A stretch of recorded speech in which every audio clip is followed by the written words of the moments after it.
lahat ng nangangailangan ng kapayapaan at awa ng Diyos. Patuloy natin nawa ang liwanag ng ating mga kandila, ang liwanag na ating tangan, ang magsilbing liwanag ng ating pag-asa, pananampalataya at pag-ibig sa ating mahal na pong Jesus Nazareno. Patuloy tayong tumawag sa Kanya. Siya ang daan, ang katotohanan at ang buhay.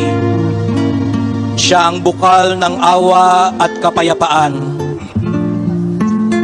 Siya ang lagi nating kasama, lalo na sa mga pagsubok at unos ng buhay. Patuloy tayong tumawag sa ating mahal na pong Jesus Nazareno.